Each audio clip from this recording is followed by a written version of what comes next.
Vous avez mis sur ma casse. Et puis, nous comprenons Julien. Ils ont bien moins dans les bossos, les moins dans les bossos, vraiment. Hein? Vous avez vu mon coup, vraiment, qui voyou. Il y a comme il y a ma soeur au côté de la boîte de nuit. Pourquoi on met le pipi? Le pipi n'est pas drogue. Julien. Hein? Vini nous fait ma la vini. Classe est qui nous pousse. Au bout de la classe. Vous avez passé mon bazar à Zangatina.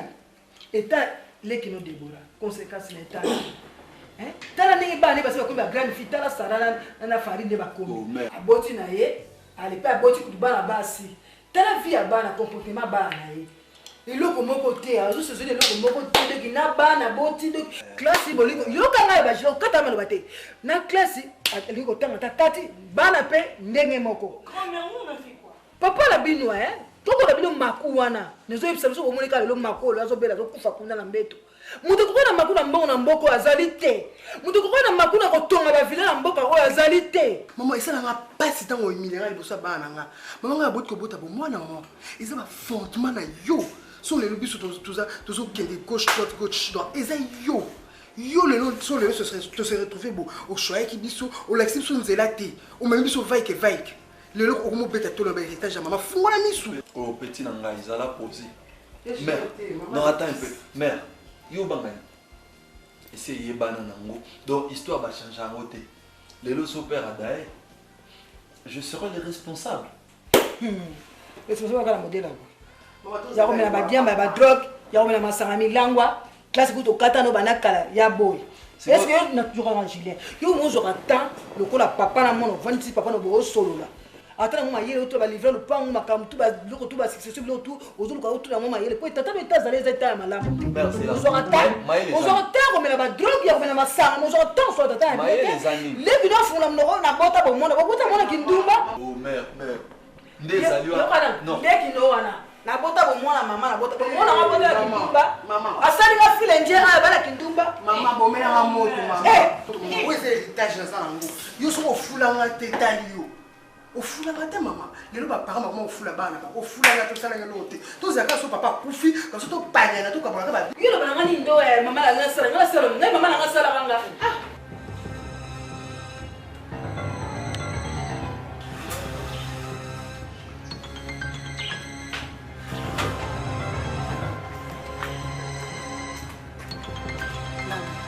Maman, pourquoi cette tête? Maman, toi tu es ici. J'ai vu maman l'autre avec il y a Julien, il y a Déborah en train de parler de la mort de papa.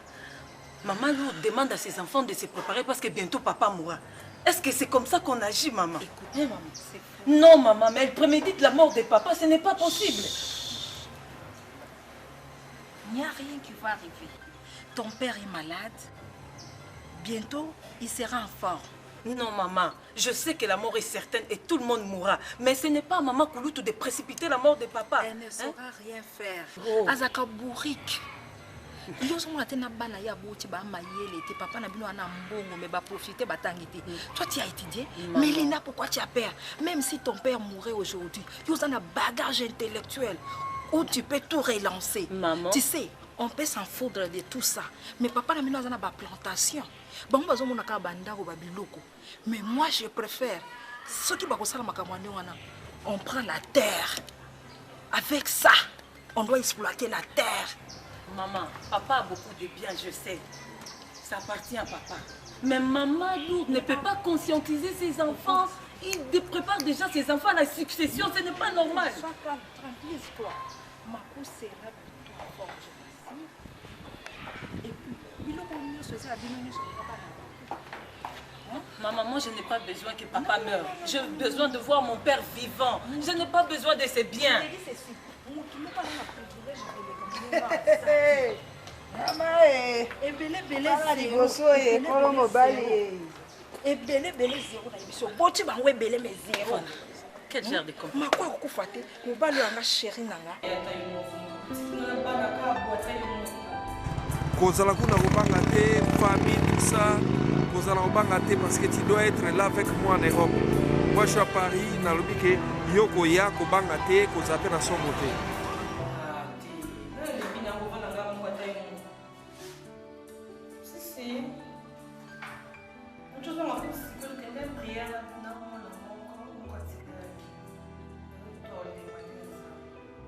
Bobby, si les autres cailloux.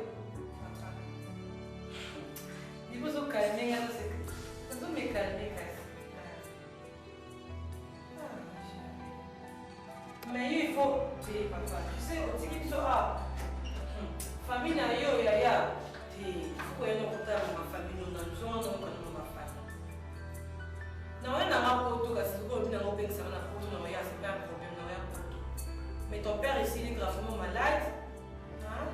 Et pas même gravement malade à la famille.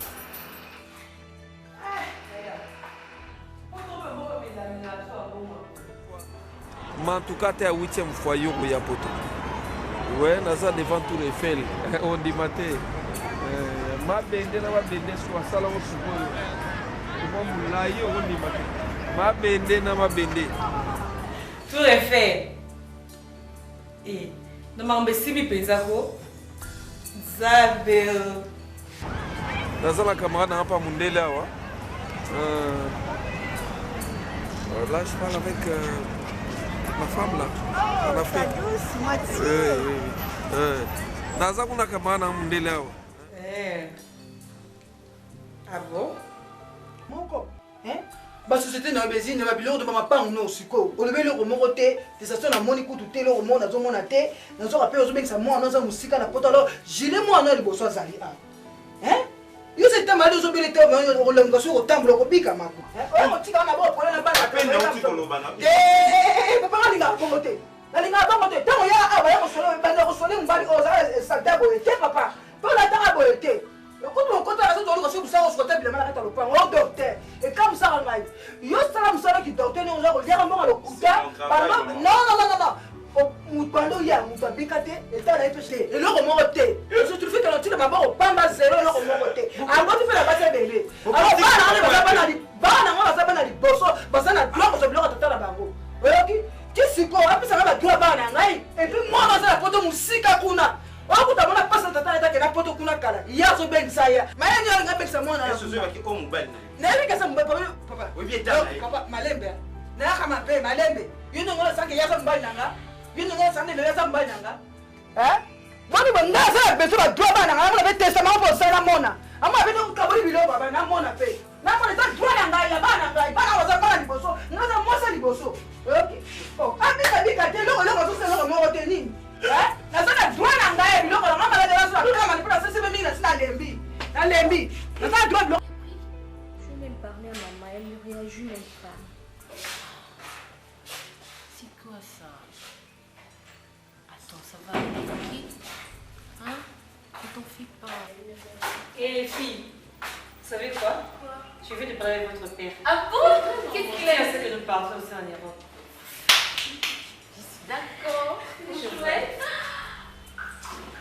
Qu'est-ce qui ne va pas? Moi j'ai mal au cœur. Je t'ai déjà parlé. Toi aussi, avec ta dent là qui te dérange à tout moment. Hein? À tout moment, la dent. À tout moment, la dent. Regarde, Priscilla, va dans ma chambre. Tu vas voir, il y a une dentifrice là au-dessus. Tu me l'emmènes. Oh! Tu es assez grande. Hein? Je ne sais pas pourquoi, ne t'en fais pas. Plus de caries dentaires, plus de mal de dents. Voilà. C'est ça la solution. Dentifrice, Pepsodent, Germicheck. Elle est complète.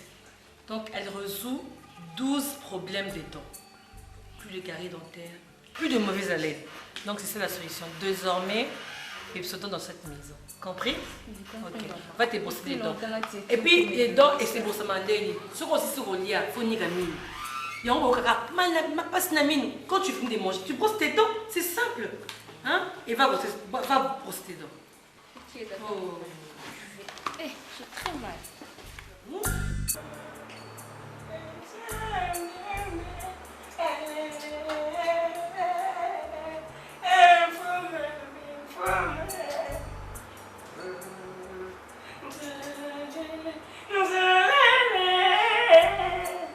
Papa liwa, o meli ni dango.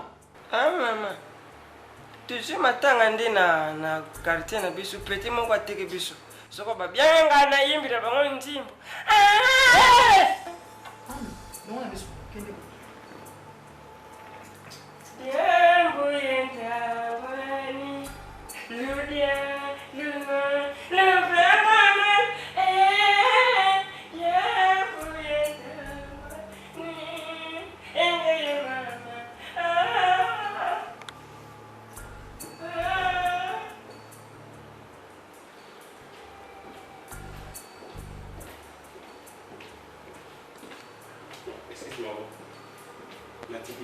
kimia ezala parce que étant na eza malamu te yoza mwasi na ye songa papa apema papa kimia ozoluka wana tika ye mpe akufa kaka na kimia akende mpe kaka na kimia tika so na kimia tozwa mpe kaka testament na kimia kaka mpo oyo libumuno oyo mpe etikala mpe na kimia kaka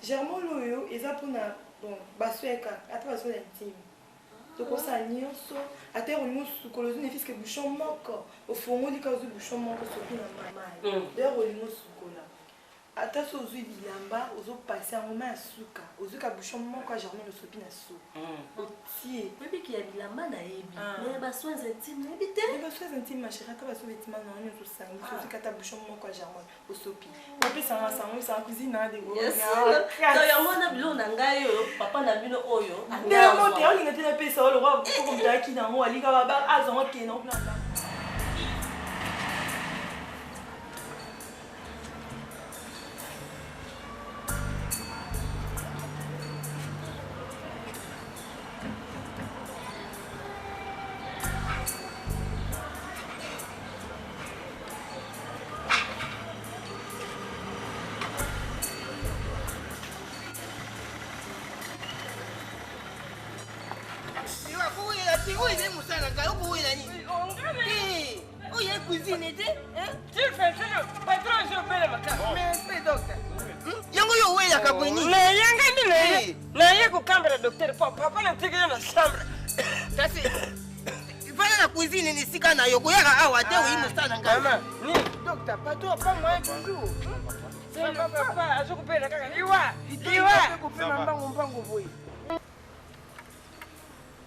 Je suis affaibli par la maladie.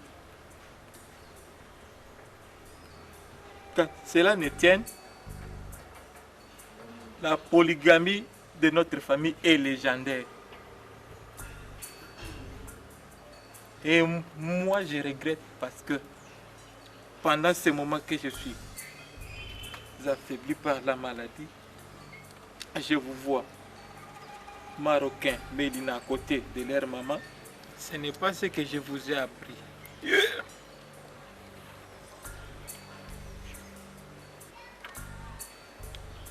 Vous devez être ensemble pour jouir vraiment de votre richesse dans une famille d'un grand polygame comme votre papa. Vous devez être soudés. Je tiens à l'unité familiale. Je ne vois pas vos mamans. Je vous vois là ensemble autour de moi. Comme le laboureur et ses enfants, de mon vivant, je ne permettrai en aucun cas que vous soyez divisés. Je vous ai reconnu à même titre que votre frère qui va arriver ici, là, Caleb, qui vient de l'Europe.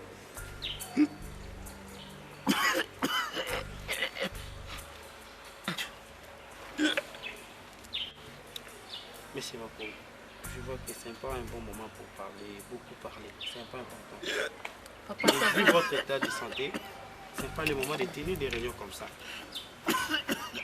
Monsieur Mapo, tu as besoin de repos. Mais monsieur le docteur, est-ce que tu peux te dessouder de notre famille, hein? Et puis curieusement, il y a famille, il y a héritage. Vous avez comme parti dans au Katanga. Vous voulez la mort de votre papa? Kabi qui s'aide. Papa, au banda peut soigner banda kala. Oyaka nzoto mike. Lelo ye okomi nzoto mne kana mbongo papa. Yes, Julien, c'est quoi? Mais c'est normal qu'il soit auprès de papa, c'est son médecin.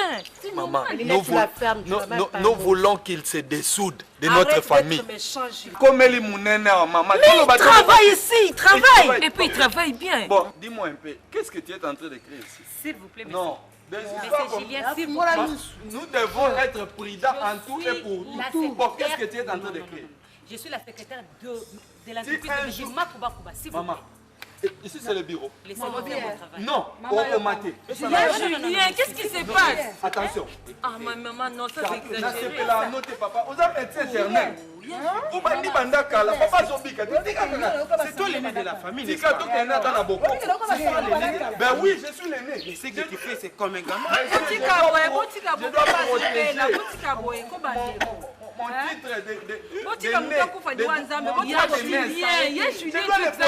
Mais là, tu n'as pas le droit de parler ici. J'ai droit. Tu entends? Je suis la fille de mon père. Tu la fermes, je suis ton aîné. Enfant illégitime. Nous avons tous le même droit. Tu ignores le code de la famille. Enfant illégitime, enfant bâtard. Tu comprends? Nous avons tous le même droit. Tu ignores le code de la famille. S'il faut parler de l'illégitimité, non, mais il faut parler de deux grands frères qui sont ailleurs. Non. Elle ne peut pas dire ça. Ah, petit nangai. Nini, na yopé. Petit kenda voyager kazonga kapé. Et so pas petit. Yopoza liloba loba awa. Vous pouvez arrêter ce que vous êtes en train de faire.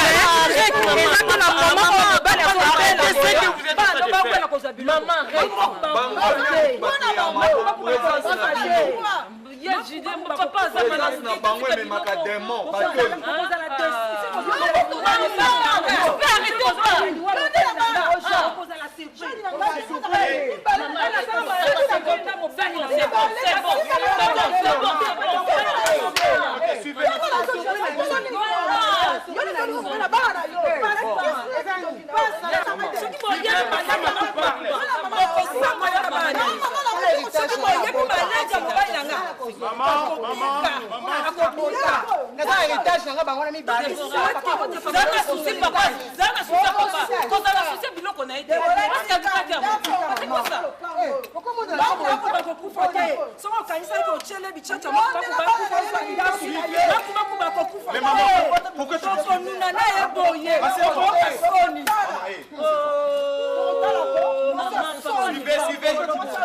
il va parler.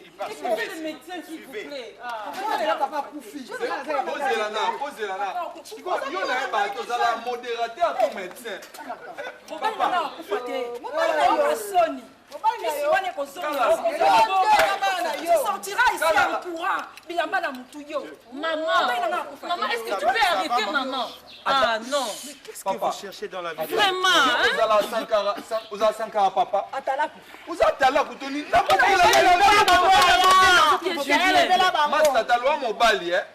Il faut y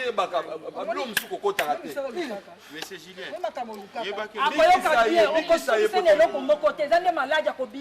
okobika bebe nanga butu nanga papa okobika maladi ezwaka nzoto ekokende ndenge yaki maman papa no kimebutika papa. Je vous ai remercié pour tout. Mais Julien, mande fois pembeze à Buzoba. Héritier pareillement papa. Héritier pareillement. Baloba tel père tel fils. Non. À ton âge, papa était déjà responsable. Ah non, il y a Julien. Mais je suis responsable. C'est chez moi, n'est-ce pas? Mélina, je ne suis pas mort. Oui, papa. Caleb arrive dans une semaine, il va diriger tout.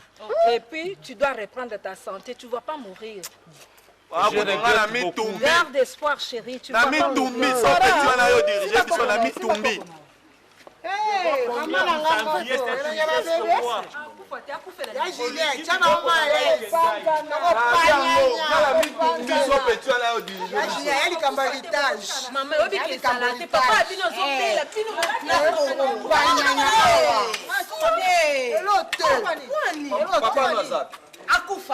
Papa na zawa. Salade. Ah, oya mama papa bi. Tonton yo saka na poso papa kwa kufa yo so na salade. Papa na bi.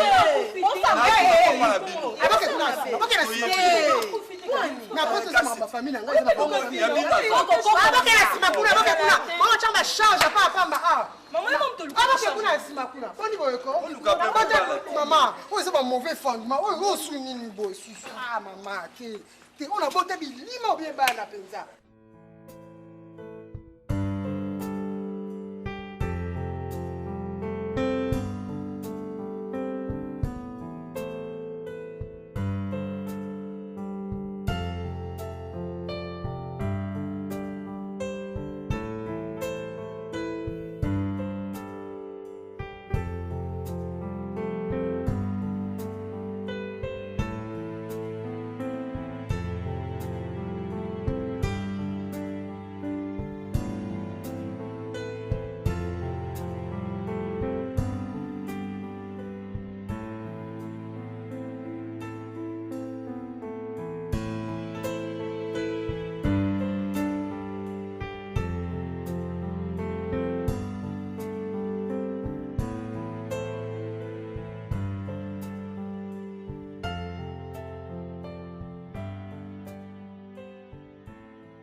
Allez. Comme vous avez grandi. Vous avez manqué. Vraiment, ça va? Ah, vous avez grandi. Attends, il va appeler maman. Ça va? Oh là là. Oh, joli. Voilà, on colle. Mais tu as pris quoi, toi? Vraiment. Aïe. Ça veut dire quoi?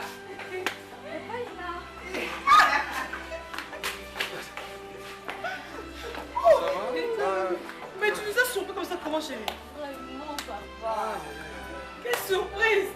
Je vais vous expliquer. Allez. Mais tu t'es même... Non. Mais c'est vous, c'est ça la bière. Non. On n'a plus que Christ. Mais il a pris du poids. Il fait extrêmement chaud. Mais ma ligne n'a pas de pote pour dire que moi, je suis Quand il y a papa climatique, tu as ma ligne, ma casse coton, moi, ma casse. La valise, va pour la valise. La valise. Faut la valise. Ma pour la.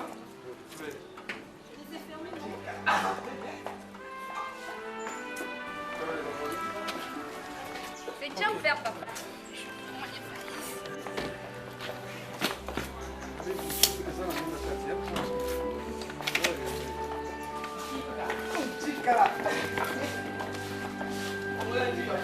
Soyez les bienvenus. C'est moi.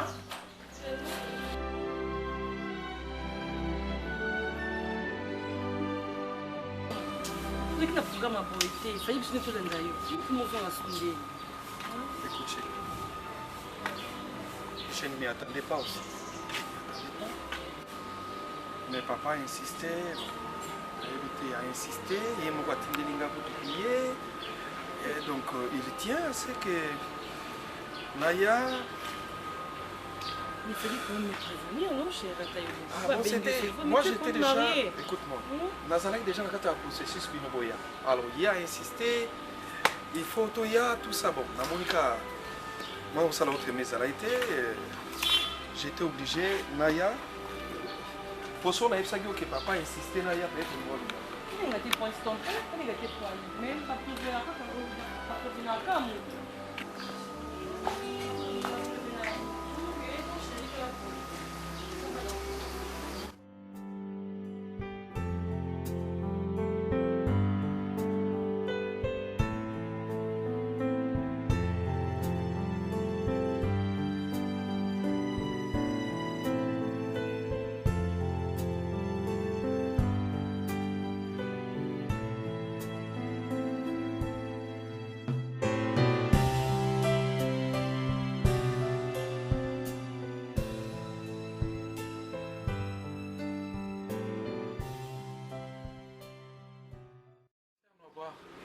Quelle surprise, chérie. puisque vous êtes tout qui est poté dans balle. Nous ce que vous avez sous na kin pour être papa. Même tes filles, elles ne seront pas contentes. Hein? Non, pas contente. Moi, je suis rentrée pas contente comment. Non, écoute, chérie. Boss. Ok, merci. Chérie. Ah, chérie. Bon retour. Merci. Idée. Boss. Tu nous laisses un instant, je parle avec votre maman, ok? Ok. Et puis ça, Soraya a prêté table, hein? Ok, merci. Le problème c'est quoi? Moi je suis à la maison. Ok, c'est bon. Le problème c'est quoi? Papa Abela, sérieusement il paraîtrait. Oui. Il s'appelle là, maman n'est pas là, moi j'ai la souffrance, tout le temps, même des connards, je suis là, kenda, ce qui rébellion, ce qui pas Koufa et Naïba répété, Nala Kinde, Naïko Kende Poto, tout ça, Nazara peut sur la contact n'a pas monté. Mais dernièrement, on a Bengi, donc que mon enfant, je suis mourant. C'est à toi que je compte, ouais, qu'on gère l'entreprise, ouais, qu'on gère le bilan, qu'on a un épisode papa, je vais être vraiment libandé à Makambo. C'est normal, chérie, c'est ton père. Quelque part, alors, reconnaître que papa a botio. Attends, c'est ma benakala. C'est vrai, ça va passer. Mais comme il reconnaît aujourd'hui que nous avons moins à boti et que nous avons peut-être relève naïe. Et puis tu vas écoute, chérie. Quelque part, mais c'est une famille, il y a beaucoup de problèmes. Beaucoup de problèmes. Talande maman na psakufa, ndekonanga na msusu dingi. Akendak musala ki soda, soy pas kufa soy nen. Mais on ne change jamais la nature, c'est ta famille. Il a insisté que je revienne. Bon, je suis revenu, malgré moi. Bon, on va voir, on va voir. Moi, je changerai la famille, tes papa. À ta famille, on reste dans ma bendengeni, tu vas n'y avoir de bendengeni. Baka bandekuna, baka baboti, babaron na yo. Donc, seulement il faut s'en démailler, soit à distance. C'est vrai que Borosana, mais il faut avoir prudent. De toutes les façons, nous avons un biso, tu vas mon chéri, mais il faut avoir prudent. La famille est bien vraiment, ils ont vraiment divisé. Ils ont un bébé, ils ont la fortune, ils ont l'héritage, ils ont la succession. Mais il faut avoir vraiment très sage et puis prudent. Donc, tu as un coloté par Camilina. Dernièrement, il y a un Déborah, mais il faut voir, donc on dit que Aza belle-sœur Nangai, mais na comprenant dans la vie, na comprenant dans la bango. La seule personne qui vient chez nous ici, c'est Camilina. C'était qui est un peu gentil avec les enfants. Cette chose n'a pas sage, je pense que tu as été sage là-bas en Europe pendant plusieurs années. Bien sûr, bien sûr. Bon,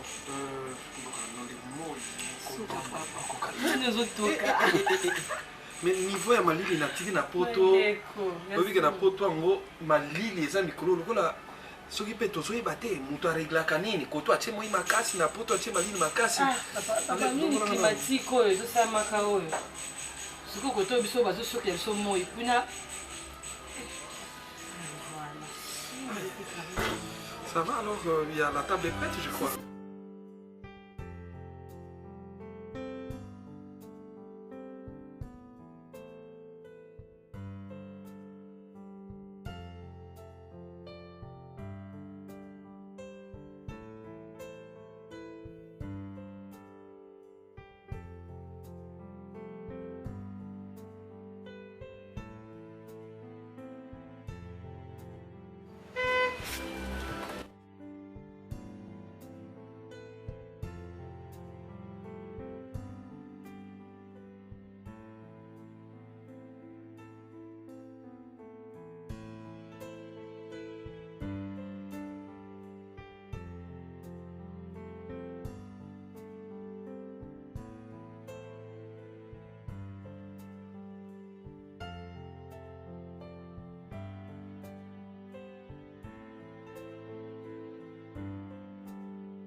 Maman kaka pato awa. Tegoleka, jaka malade.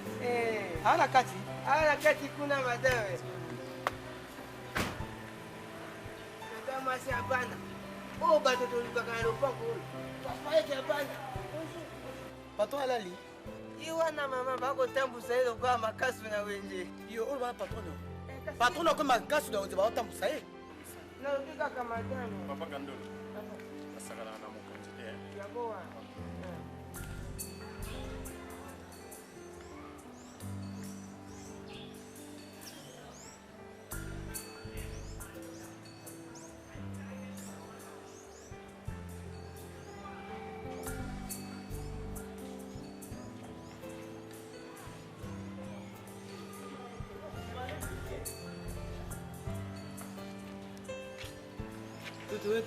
Ouais, toi, ou Thérèse. Bonjour, Tata Mwasi. Bonjour. Papa, bonjour. Bonjour. D'où courir? Tout. Melina, boluka kiti bochaka afandaka. Tata Mwasi afanda na kitu wana eza asimana. Décoration ngana pesa embote. Lokwa ko mosu neno kola ngai. Na pesa mbote. Na pesa mbote oyina. Ugana kiti na fanda. Dukure. Simba ya dukure. Tu vas fuir.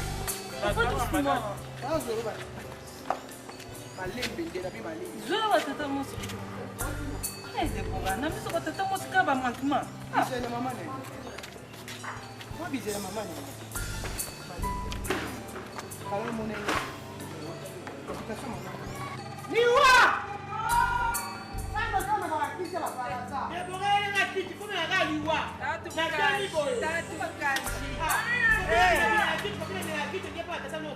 Tatu bukaji. Yena nga kiti. Yo fote obabota yo deja. Okoma oza mwana mbakangu. Yo na tata na yo. Oza koko. Kepo tata na yo. Vous allez comprendre pour répondre à la ça va se quitter. Thérèse, c'est pour aller à kiti. Moi nga peke si makele le beau. Eza kumati. C'est meki nanga soso. Tando fandi boy. Ça va kebele na ndako to pe mataka ke. Yambanga nanu Tata Mwasi. Makelele oyo. Makelele oyo yango pesa pe ngalula manase. Tatu mukaji. Bon ala na nga po ngalula. Na ndika ngi. Pesa na kiti. Ngalula manase obimba na oyo. Longwa pembe na ngai. Basi ba bota bana. Boso so ba tata na. Ozo. Vraiment boy. Ota muka ya muke ke bande kunangai ba ya ko pesa ba hombo te. Ndika ba tubangala. Ndika so bangala. Pesa tubuta. Tatu mukaji.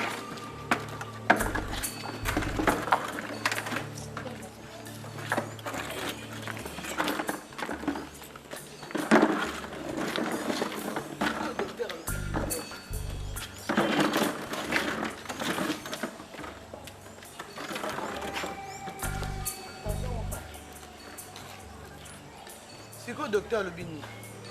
Naza kama maladi, naza maladi Thérèse. Mais nakubika. Naza kaka maladi.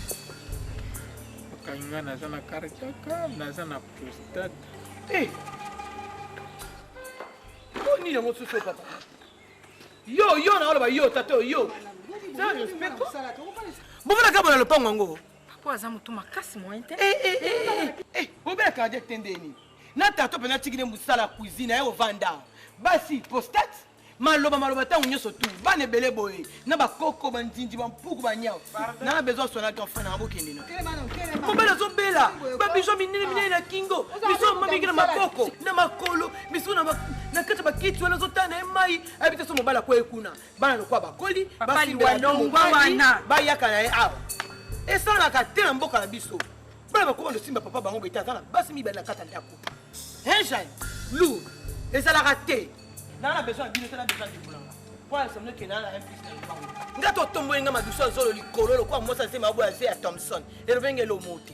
N'a la posa na bino nyoso tutu bovandi wana. N'a na posa mabo bango. Boli mo amiso. Faut noter. Comment les gens banana lo banana a foueta mno. Faut noter, a faut ekolo na. N'a la posa noter bolo.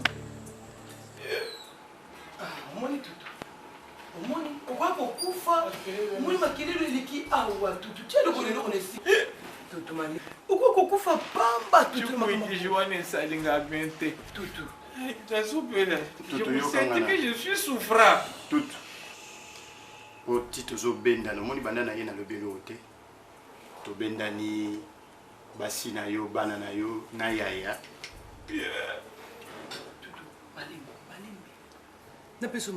Yaya, tika yena nous, aomela mai sima, oh c'est important. Aomela mai yaya.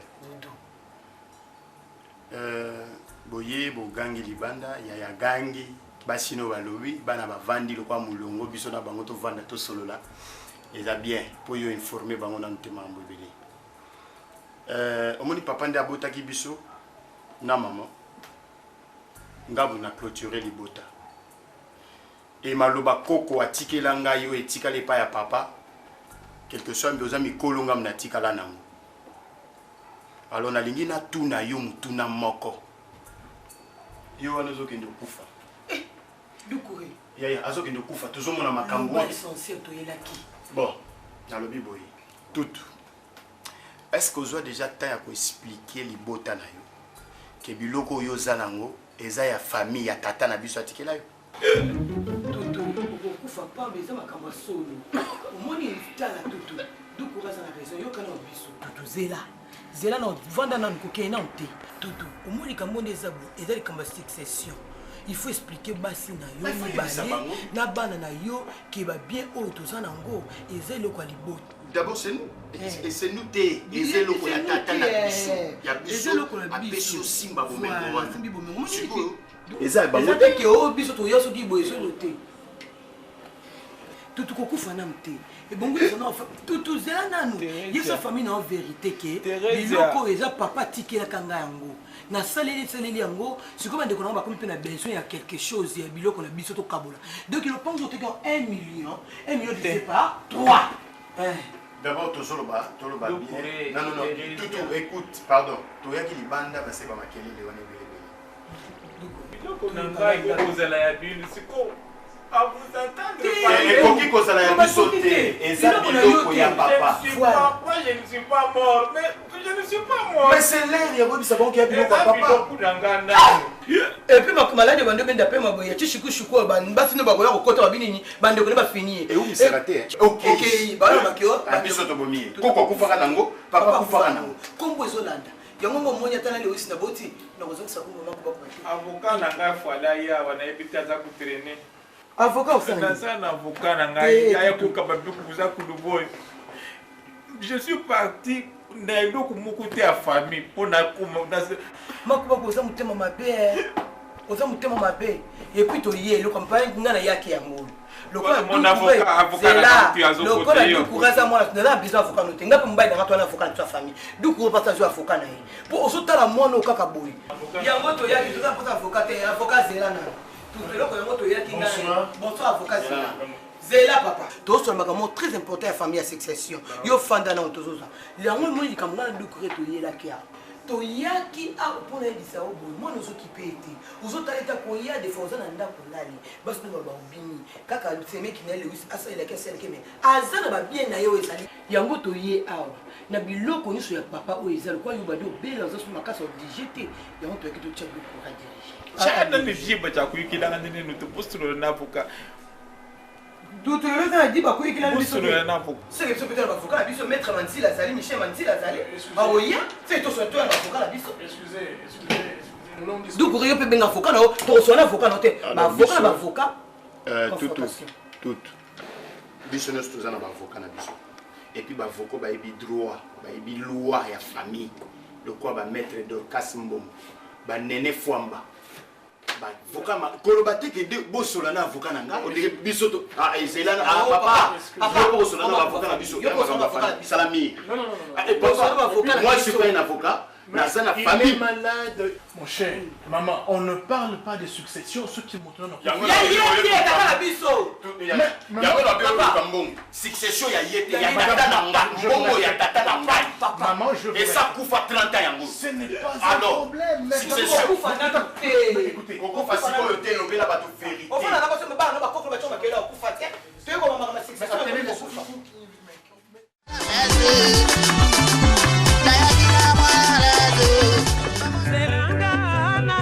Enfin tout est prêt. Rentabel Production, votre maison de production et de distribution des œuvres discographiques est désormais située métro Château Rouge, Paris 18e. téléphone, tout pour la vente des cassettes audio, vidéo, CD, DVD, en gros, demi-gros et au détail. Antabel Production, votre maison, votre label, Ndako ya biso moko bana mboka, Paris 18e, métro Château Rouge, et Sikana biso moko. Vos albums, anciens comme nouveaux succès, vos pièces de théâtre sur DVD, le vrai théâtre de chez nous, nouveauté chez Antabel Production, Paris 18e, Nakatia Château Rouge. Passez vos commandes. Téléphone 01 55 79 91 99. Antabel Production.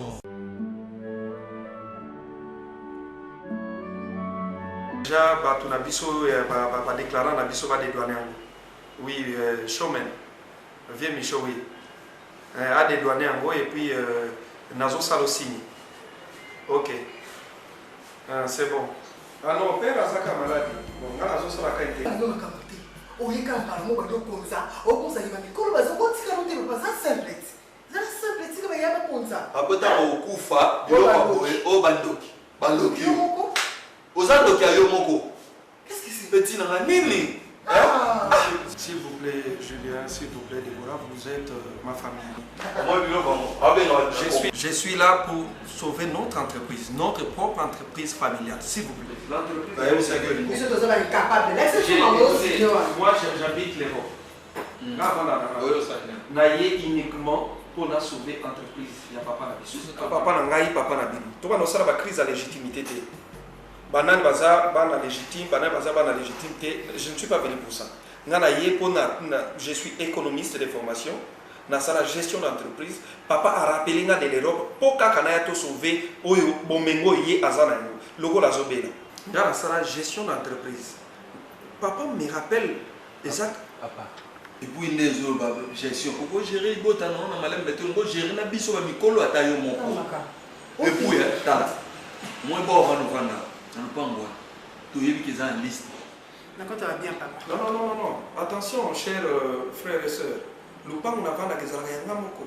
Na somba ya na mbongo na maikoko. Oteka do. Oteka do. Et ça va les faire sur bayaya. Non, écoutez, toyokana. Awa na sawa pona ko gérer entreprise ya papa nanga papa na bibi. Lupang nga na vana ke zala yanga moko. Natika mami na bana na lupang wa. Papa, to est jugement. Non, il faut tenir compte c'est toi de laisser papa. Zela. Yo poto no kena mbongo. Yo mbalo ka musangana pour. Kena poto na mbongo. Alors, ouais, c'est les cordons Jeff qui ouvrent. Ah, les cordons, Nazan a besoin de tout le monde. J'ai un problème, Nazan a besoin de tout le monde. Oui, Nayebi ke yo simbile mbamobimba. Oui, non, on a un problème. Nabolinga ma ou edenga. Trafic d'intimidation. Jeff qui ouvre Azalaka Mastana, il n'a jamais été ton ami. Yo kata classe kala mon frère. Jeff qui ouvre c'est mon ami. Papa, tika leko qui peut tourner qui orgueil aux ça les apam. On t'a ben binga bateau qui t'a on est OK. Yoka. Jusque là dans mon idée. On dit toujours benga ba. Donc nan tout mon idée. Et ça le début du commencement. C'est qu'on a émission. On a fait 48 heures. Il y a un clénios. Bon, il y a un yate. On a un moment dans la tête. Papa, on peut s'en pour ça dans le salon à B. On a fait 48 heures. Quand on a un bureau, il y a un clé. Ce qu'on y a dans le côté. Ce qu'on y a dans le côté. Voilà. Ce qu'on y a dans le côté. Liwa les autres qui étaient dans l'émission déjà. On kufa. Non, so papa habite moi na chali boko na koche ou bien chali boko ba toi simi machette bakata koche. Ça c'est le dire papa. On dit que loko so pe le karaté. Le karaté papa. On te ko ça OK. Na kuwana ko vanda tout tikela yo. Tout ça la mabe. Ako sa o le lombo na poto yo te cadeau. OK so manda. Mbongo ni na maloko. Sinon on mbongo ça na poto. Mbongo déjà qui ça.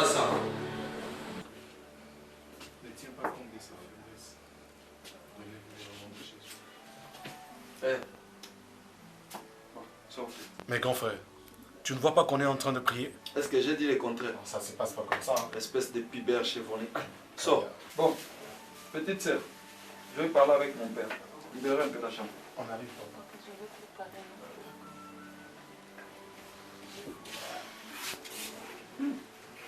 Tu reflètes à Simba. Mon petit papa, ça va? Quoi? Mon petit papa. Yo, on veut un papa petit, non? Voyez ses enfants. Bon. Bakou. Père. Julien. Juste pour te dire que tu me déçois beaucoup. Moi, je suis ton fils aîné. Si tu m'observes bien, regarde comment je suis habillé. Je n'ai pas l'air d'un grand patron. Père, je l'ai toujours dit, on est avec l'intelligence. L'intelligence, on ne parle pas, on n'acquiert pas ça en étudiant ou quoi. Moi, je suis un garçon très intelligent. Dis-moi, à quand tu me rétabliras à mon poste d'héritier chevronné? Julien. Père. Je pouvais tout imaginer sauf ça. Imaginez quoi? Mon fils. Oui, mon père. Julien, ce que tu veux, c'est ma mort, tue-moi. Tue-moi, Julien, parce que nous sommes restés qu'à deux. Je suis tellement moi-même de ma mort. Et nous sommes qu'à deux, tue-moi, Julien. Nous n'avons pas un autre témoin que moi. Tue-moi, je vais mourir. Père. Julien, ce que tu veux que c'est ma mort, tue-moi. Vas-y. Non, mon problème n'est pas de te tuer. Plutôt que tu meurs en paix. T'as là, papa. Est-ce que mon que médecin n'a pas médecin n'a pas pour rien. Je préfère non linga tant au kufi non ndenga bien tant au kekuna ozane sengo na yo. Que onyoko la biso boy. Au moins te que ozonyoko la mtema nanga. S'il te plaît papa, promets-moi que demain tu vas nous quitter pour que je reste en paix. Julien, parce que tu parles de l'héritage, est-ce que tu connais que Thérésia, Doukouré, JC, Patience Mawaou, Apérel JP Lumbala sont aussi héritiers, parce que ce sont là mes frères et mes sœurs. Héritiers? Oui, parce que tu veux vraiment parler de l'héritage. Bon, vous avez héritier d'Eni. Parce que ça va me déconner et Julien. Papa, c'est que qui héritier en bébé. Moi, ngana yebi obobotama ne famille moko eza patience mawa. Les autres là ce sont soi-disant cousine na yo. Je vais te dire un secret. Papa.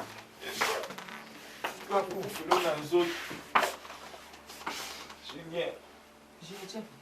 Vous avez moi la scène, Mako. Ça fait quoi maintenant? Je suis pas ta soeur. Mais non, non, même si tu veux ma soeur. C'est cela ce que te permet d'aller toucher à mes affaires? Oui, t'as un droit. Je toucherai à tes affaires tant que je suis ta soeur. Je suis ta soeur, ça fait quoi maintenant? Ça fait quoi? Je t'ai dit que ce soit la dernière fois. Attends, je dois aller avertir maman. Maman, qu'est-ce que maman va faire? Qu'est-ce que maman va voir? Qu'est-ce que maman va voir là-dessus?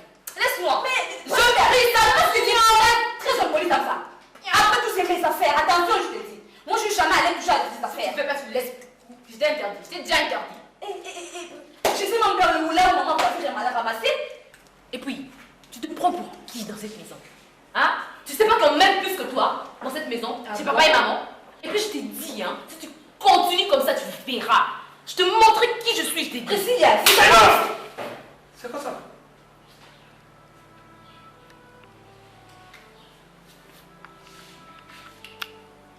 Qu'est-ce que je peux entendre de toi? C'est pas elle. Hé. Quelle est votre? Je suis là-bas. Ah, allez vous asseoir.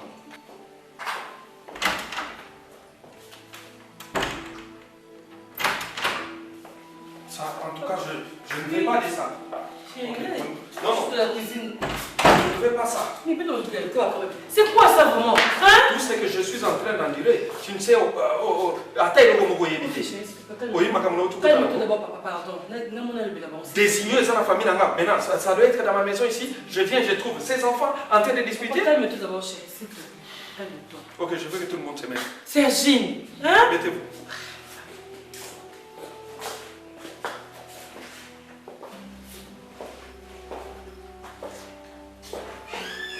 Alors écoutez-moi, les gars.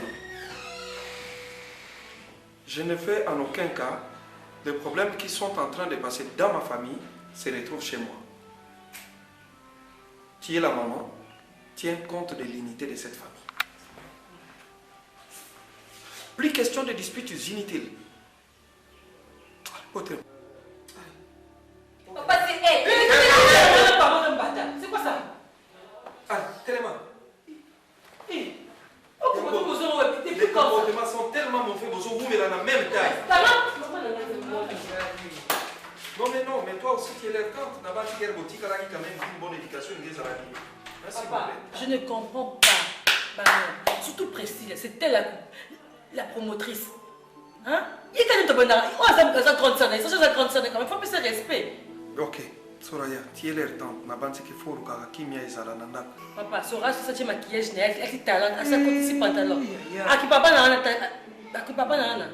Il y a autant mon beau frère. Non, qui parle pas monter. Ok. Pas bien. Tu te rends compte? Ma caméra va te bien t'aider.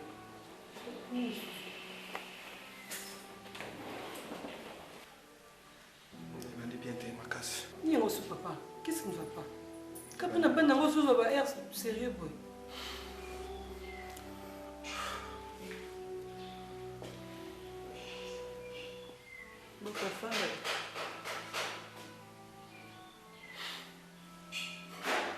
Ça commence très mal. Mais assieds-toi. Explique-nous c'est quoi le problème. Hein?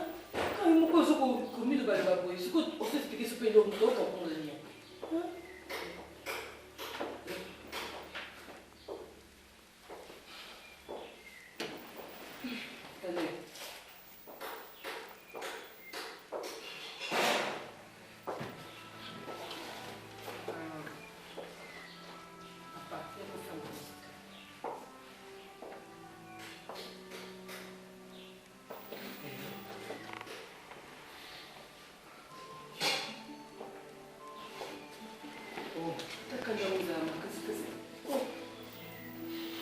C'est sérieux.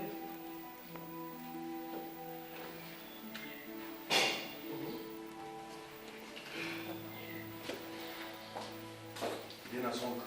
Mais c'est quoi, chérie, s'il te plaît? Nini Susuko?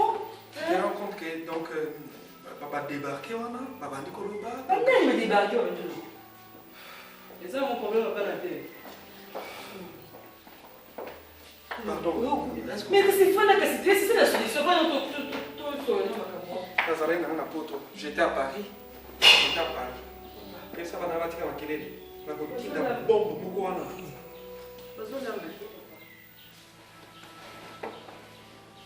Non, j'étais à Paris. J'étais calme dans un qui qu'on débrouillait qui n'avait bien. Très bien, sans faute. Tu te rends compte au bureau? C'est Julien qui débarque avec des bourras.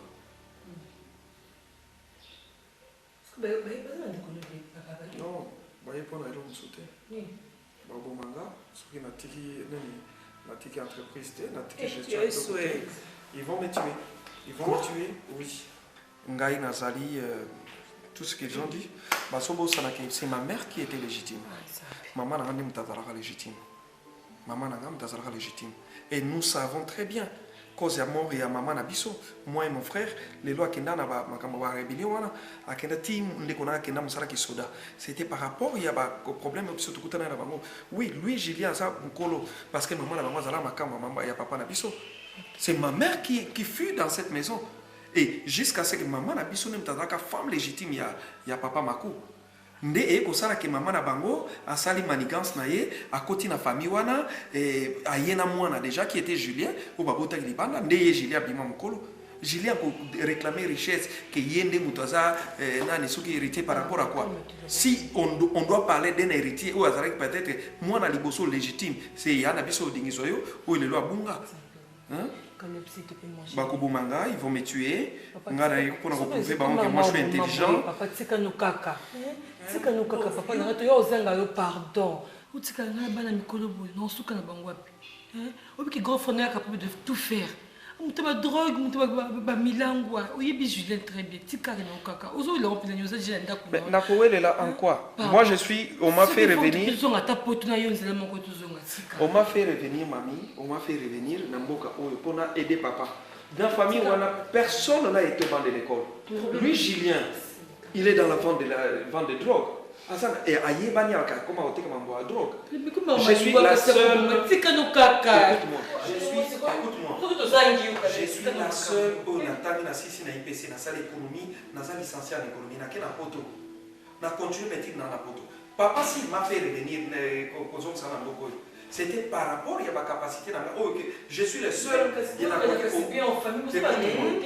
je suis le seul pour aider entreprise ya papa et koyate azana mapango ebeli ngana na posa mapango te nazana lupango nanga na posa te que non moi je ne suis pas là pour la succession tout ça papa aza malade akufite mais comment et comment déjà robena na comment on a coup de fil ya ba tante Thérèse na eu beaucoup de fil ya oncle Nepson Soso JC na donc Julien donc à l'obiqué ou moi ou lui bon moi ça te bon ça moi en famille oh bandi boy vraiment maman boy c'est beau tel en boy mais Martina babi ouais hein c'est pas normal grand frère non beaucoup comme Martina niveau tata besoin maman tes beau frère. Oh, monsieur le médecin. S'il vous plaît. Oui. Monsieur, ça fait déjà 4 jours. Tu fais des va-et-vient. Tu peux nous dire l'état de santé de notre père?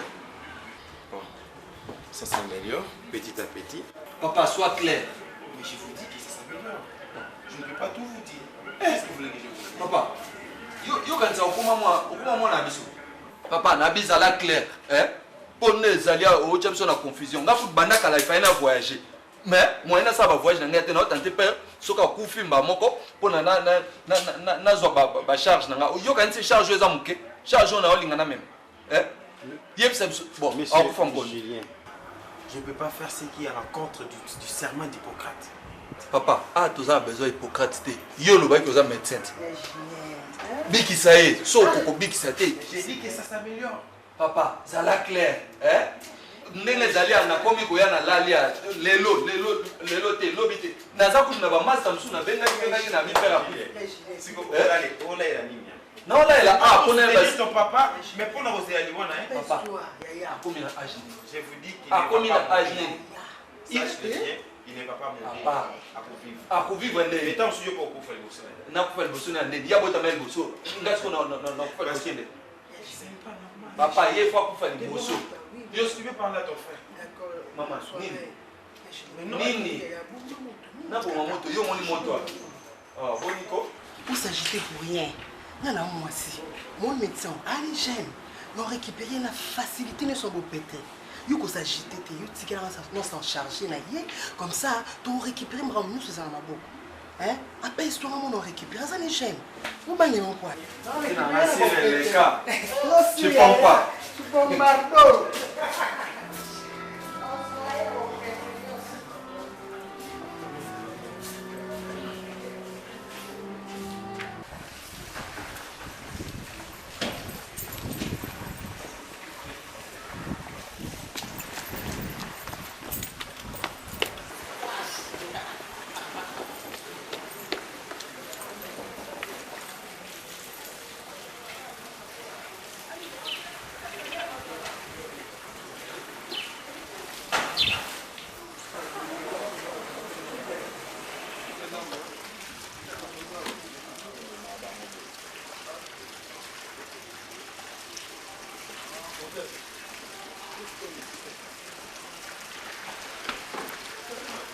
Docteur, je tenais à te parler, tu pars déjà. Quoi? Zambo. Il faut aussi maman. Mais relax quand même, non? Qu'est-ce que vous entendez par relax? C'est accepter tout, c'est ça, relax, accepter tout. Je suis chez vous pour soigner votre papa. Si tu as à me parler, tiens-toi à la barre et tu me dis qu'est-ce qu'il y a. En fait, mais dis-moi qu'est-ce que tu veux. Mais je veux te parler de choses. Ok. Non. Ça pas un problème, s'il te plaît. Mais qu'est-ce qu'il y a? En fait, regarde-moi un peu bien là. Oui, je vois. Comme mes parents, trop de couleurs. N'importe quoi. En fait, pour être bref, je suis amoureuse de toi. Quoi? Je suis amoureuse de toi. Mais c'est bien que moi je suis mariée. Et alors? Et être amoureuse, je trouve être mariée ou ne pas être mariée, ça revient tout même. Hein? Ah, même chez moi. Peut-être chez toi. Mais moi je te dis, plaît, je suis mariée. Le fait de faire des allers-retours comme ça, s'il te plaît. Déborah, soyons sérieux. Déborah, je suis venue chez vous pour faire mon travail. Et pas ce que tu me demandes là. En fait, si ce travail-là traîne, papa ne guérit pas. C'est pas mon problème. Il ne fait que faire de réchite à tout moment. C'est pas mon problème. Mais ce que tu me demandes là, je ne peux pas. Franchement, docteur, moi je suis tombée amoureuse de toi. Faire 2 allers-retours là, ça ne me plaît pas. Ce serait mieux qu'on commence une vie amoureuse avec toi là. Tu connais ma statue, j'ai 2 enfants qui sont déjà... Déborah, franchement, écoute, je suis folle de toi. Déborah, je ne suis même pas mariée. Chez vous pour mon travail. Et alors? Et moi je suis mariée, tu le sais. Ah, mariée. Et d'ailleurs, ma femme est naturelle parce que j'aime les femmes naturelles. Eh bien moi je suis artificielle. Parce que tu ajoutes beaucoup du soir. Je rajoute quoi? Beaucoup du soir. Mais c'est comme ça que je suis créée. Déborah, est-ce que je peux partir? Non, tu ne pars pas. Déborah, je peux partir? Non. Je te dis que je suis amoureuse de toi. Mon père a l'argent, tu es payé pour ça et tout ça. Compris. Si tu veux de l'argent, je vais t'en donner. Ça va, j'ai compris. Déborah est amoureuse de moi. Oui, mais tu fais quand même un geste, non? Quel geste? Tu me fais la bise. Quitte là. C'est tout. Ceux qui m'aiment, papa bloque comme ça. Écoute, non. Sois tendre quand même, non? Quitte là. Hé, c'est quoi ça? Mais c'est quoi?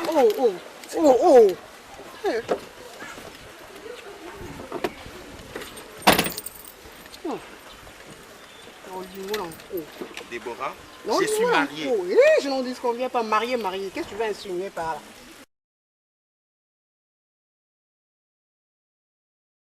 Il come back with come.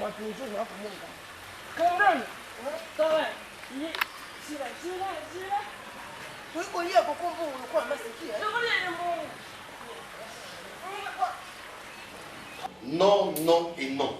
Ça, je ne suis pas d'accord jusqu'à ma mort. Ben oui. Tu ne comprends pas ce qui se passe dans cette famille ou quoi? Qu'est-ce qui se passe? Avec Julien? Non. On est en famille, baisse les tons. C'est pas comme ça qu'on peut causer. Écoute-moi, Junior. Moi, je trouve que papa a bien agi. L'idée que papa a fait de faire venir Yakaleb ici pour diriger, c'est bien. Tu crois? Oui, Junior. Tu vois, Yakaleb a l'esprit européen. En plus, c'est un économiste. Il a fait ses études en Europe. Je suis sûr qu'il va bien gérer. Je m'en fous qu'il fasse les études. Moi, je suis incompétent. Bon, attends. Moi, je ne peux pas gérer cette compagnie. Ah, Junior. Moi, j'ai fini, mais je ne suis pas gérante. Toi, tu vas être gérante. Tu n'as pas encore fini tes études. Maman, moi, je préfère que quelqu'un d'ailleurs gère le bien de papa et non quelqu'un de la famille.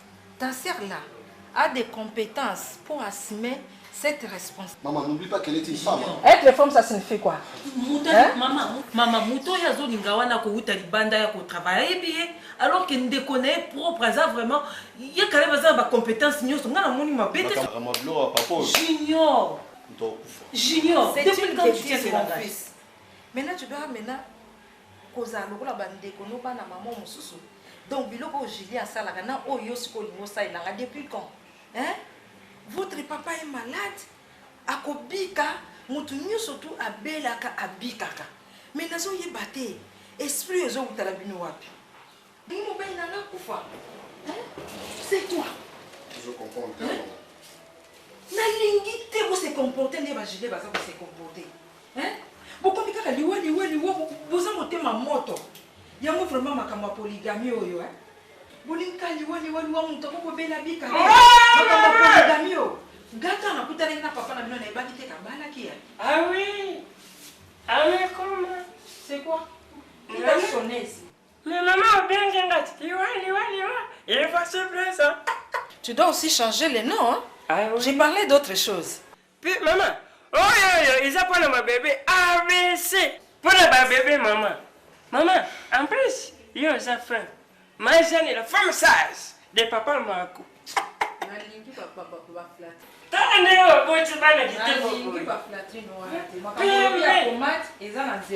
C'est bien bon.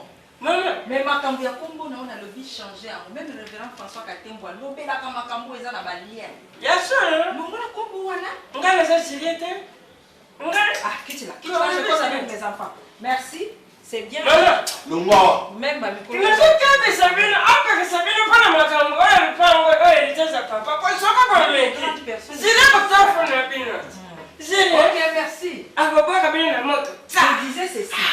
Makambo oyo bande kuna bino bazo sala boye na lingi en beauté na liboza na bolingo papa na bino papa zobela public yo Melina tu travailles déjà contente-toi na o papa na pesa Caleb c'est votre frère c'est normal que aya ko gérer biloko ya vraiment papa Coxon comme je disais tout à l'heure vous savez vous les hommes de la science donc vous avez ces privilèges-là de connaître les choses de Dieu. Parce que quand vous opérez, quand vous faites vos interventions chirurgicales, vous soignez les corps des gens, vous devenez comme Dieu. Voilà. Donc, c'est vraiment une raison que vous devez prier. Hein? Ce n'est pas la raison, il y a de ceux-là qui, comme vous soignez, tu deviens médecin, à loge, tout ça. Ça n'a pas de sens. Oui, pasteur, moi je le fais. À chaque intervention, devant n'importe quel patient, avant même de le toucher, et si c'était l'urgence, en touchant et dans mon cœur, je suis en train d'intercéder, parce que nous aussi, nous avons besoin de la main de l'Éternel. Je ne manque jamais à prier, même pour mes patients. Je vous laisse à l'hôpital, dès que je suis à la maison, je prie aussi pour vous. C'est comme ça que c'est bon, comme ça, c'est bien, continuez comme ça. Parce que la Bible dit c'est avec Dieu que nous ferons des espoirs. C'est bien de la parole. Vraiment, c'est bien. Pasteur. Oh, Vous avez un amour de terre.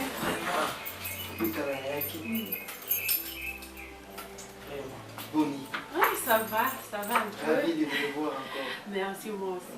Avec le sac comme ça, vous avez oui, vous avez yo évitez que na obima. Évitez na obima. Parce que Lindy Sangai, naza un peu pressé tellement na okeba course moko. Bon na yeba. Lina, na yebi course wana te. Kala tika na ko. Oko tika na te. Oyo yeba kite na butu na mbetu na yesa ko tika na obi. Na yesa ko te. Pasteur, naza un peu pressé. Non, donc moi je dirais vous avez un problème. Au Bimana de moi c'est comme si vous avez un problème.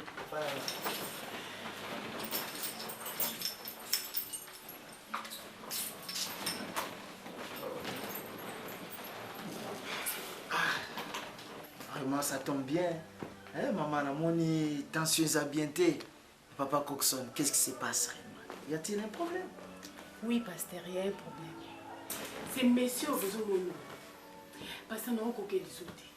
Donc, nous avons commis pas moyen. Donc, nous avons tout entendu dans le expliquer au pasteur. Donc, pour nous, nous avons une solution. Nous avons bima. Nous avons coqué. Nous avons coqué. Moto endako. Na moto na ye. Oya mabe azo parce que nous avons coqué du sauté.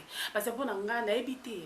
Balasima soko ya na limite so okutanga pona soko kalisuté na komi na suka na yebité soki ba médecin nyonso batata bato soki balala kuna na hôpital mais soki aza ninga za boaza en marié akobenga nga soki que akuta na kamoko il faut la libanda ala na hôpital akobenga nga yebisinga non madame la lali à l'hôpital na kamoko d'urgence mais yé pona yé azo s'en fouter na yé na nyonso akola na yé place nyonso lingi donc nazo yebate comment na ko gérer les sous parce que na ko qualité pasteur. Papa Coxon, vraiment naza surpris et Royoka Makambo. Je n'étais même pas venu pour ça. Hein, papa? Pasteur. Comment baby ça vraiment au niveau baby ça libala la minoka boy. So Royoka ngata une minute. Au moins nous sala tous sala o. Et ça la réalité belle. Et tant on a bali moi il faut comprendre. Qu'est-ce que tu vas faire? Serment d'Hippocrate, tu ça là pour soigner ma maladie. Pasteur, on a écouté à moquer. Et le que nous avons tant mingi, homme d'affaires au Makubaku. Il est gravement malade chez lui et nous avons soigné jour et nuit. Santé à papa n'est pas beaucoup si je peux dire entre guillemets parce qu'il nous avons soigné. Mais ce qui est pire encore, moi si naïe, soit bas si naïe, baso n'ingaïté, banamsu baso où elle a déjà besoin. Et ils ont quelle idée dans leur tête? Bon, qu'on va éliminer papa n'a pas pour baso et ils ont encore la confiance kaka et pas nangai. Donc je suis là permanent. Dans 8 ans, dans 8 ans, je suis là pour la couper ces baki. Si n'a la santé, les malais. Azata na confiance, c'est un tout monde sur la famille. Je crois que tu connais la famille. Il y a un autre qui a mon point. Basu qui a Shakira, Tiwana, Bilamba, Zolata, Bijou tout. Moussala les autres. D'ailleurs, moi je ne mange pas. Stock ne sait plus que c'est elle qui mange. Ou qu'on a beau foufou ici, ou qu'on a beau le Cécile qui mange tout ça.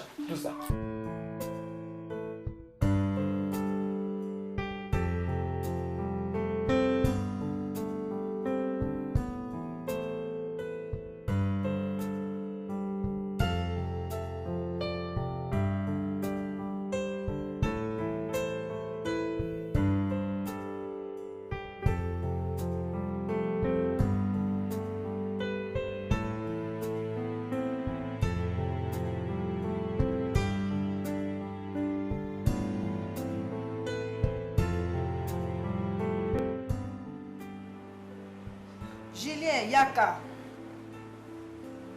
Nga mama na obingi yaka siko na zo bengo yaka siko. OK, ça va. Naoze.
Patron. Mama na kuma ke kala de po benga ke ngana termiawa. Na la mtoto kama ça mon compte. Quel bébé na Deborah? Maman merci. Mais la zone de guetter. La zone de guetter na ça sauf rien. Et na bébé. Yonde mama. Ba ngote. Kubanga kama ngona musika te soko ngoni ke basema nyanga. Apena. Mzata ko na moto. Tsa.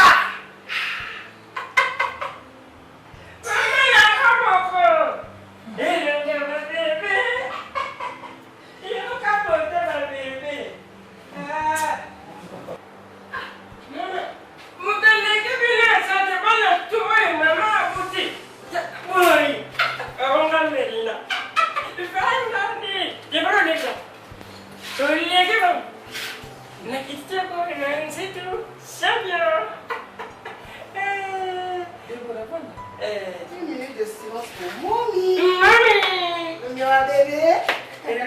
On va la maman. Papa Liwa. Maman. Donc quel est ça pour l'âme?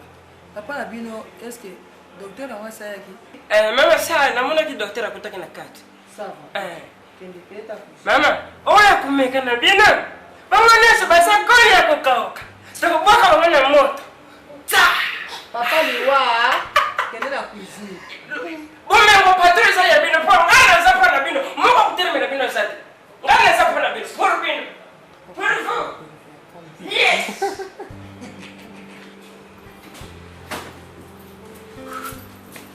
Maman, ça va? Ça va la neige. Atika biso? Na atika biso. Babinga motu boy. Vano na bengo na tina. Oh. ngaku de temps obengi nga nayebi kaki akufi makuba immortel nale na réunion na batu Nicoleta Alfred Bongala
Déborah, maman, nebisa bino lelo sekelo wera motema na nga moko ona bomba sekelo anga bo mama omoni mona mobali oyo ayi lelo ko nganzama oyo azalaki mosika na poto aye oyo tatala bino azwi bomengo bakambu nyonso tuna motu na ye afandise na biro wana mpo lelo akonganzama Julien oza mwana mobali ya liboso oyebiki nga na boma mama na ye ebongo siko ngai mama yake mwasi na boma bongo alebino moto ya vandi bovandi ka betele eloko moko te bongo eloko nyizo zanga penza po bolongola ye ko éliminer mbala moko parce que ko ya ye pamba te tala bano avai na poto évoluer na poto akozala mayele nini hein Julien pour la kolongola ye et puis ye moko te ndeko na mobala na sala tout na kinisa ya kena kota musaso da kuna kena kufa bana kena bumba pe tilelo ozoma likambo ozoma kwa liseki